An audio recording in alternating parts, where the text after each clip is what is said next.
Salutations, and welcome to our video PBL project over the routes of exploration. So to talk about the routes of exploration, we need to talk about the Columbian Exchange. Now the Columbian Exchange was the trade of goods, such as animals, crops, textiles, other luxury goods, and slaves. But of course all of that led to diseases coming over to different countries.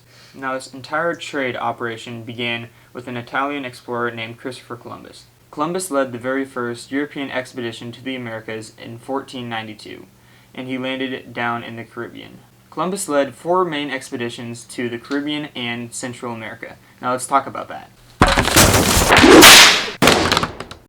Columbus's first route looked like this. Columbus set sail on 1492, August 3rd, to find an all-water route to Asia, but instead he found the Americas, and it took him over 2 months to get there. Now Columbus's second voyage looks like this.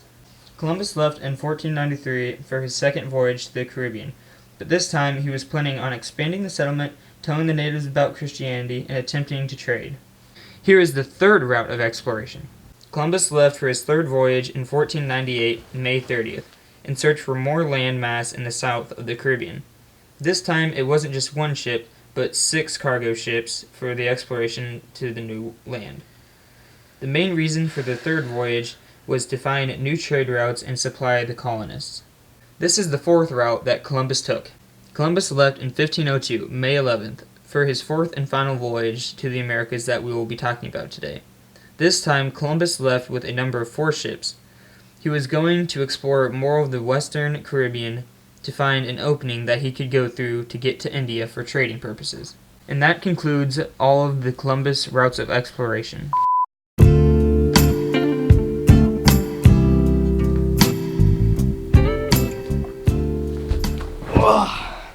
Hello, my name is Wyatt Bacon, and this is part 2 of the Columbian Exchange. I shall be covering slavery and plague. Now, as many colonists from the old world moved into the new world, they needed a lot of manpower in order to run the fields from the crops that they found. Now, with so many crops and fields to have, they did not have enough manpower.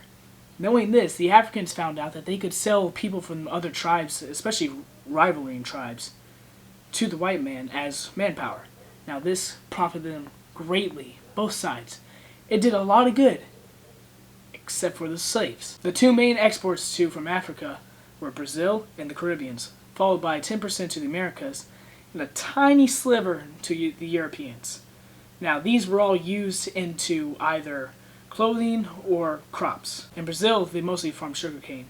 In the New World, such as the Caribbeans and the Americas, they farmed more goods and crops such as cash crops and anything that can be sold back to the old world. Now this created a large exchange of goods from the new world and the old world back and forth. It caused a lot of economic growth.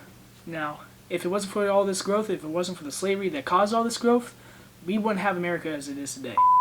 So most slaves originated from the west coast of Africa, mainly from here and here.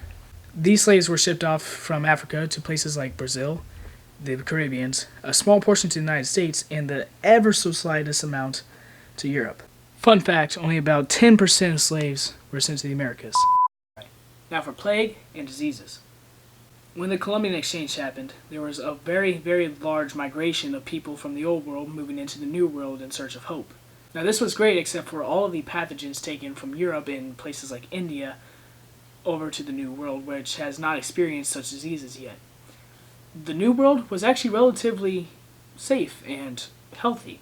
The ancestors of those who inhabited North America crossed the Bering Sea over ice during the last ice age, and that is how they became to populate North America. Now this place was not as industrialized as the Old World was. Now this caused for a lot healthier environment. Those people who were indigenous there did not have the immune systems or the evolutions to handle such diseases. Now they became relatively deterrent against it, but over time. It took a long, long time for the old world diseases to become ineffective or more ineffective on the new world. Now all of these diseases that have traveled all the way from places such as Asia and Europe have now infected the Native Americans. It is estimated that 90% of them died. Now this was a very destructive number against the Native Americans. So much that even the white Americans had to find different sources of slavery, as they had originally used Native Americans. And now I will show you visuals of what I'm talking about. Now, as I said, the North American inhabitants originated from Europe and places such as Asia, yet they crossed the Bering Strait here. Now this, of course, was when there was ice covering the oceans during the last ice age. So that was, of course, a long, long time ago. And that is how human culture separated from North America and Europe. Now this is when the ancestors moved southwards towards the United States and Mexico, and then also on downwards towards South America. Now plague originated from India, and disease originated from polluted areas of Europe.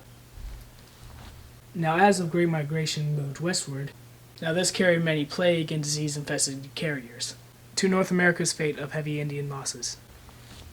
Now with all of this coming together, created what we know as the Columbian Exchange. To sum all this up, obviously you can see that the Columbian Exchange involved more than just across the Atlantic. It included many things such as India, Europe, South Africa, Brazil, even the United States. Everything you see on the map here was largely contributed as routes of exploration. And this concludes our final presentation over the routes of exploration. Thank you for watching.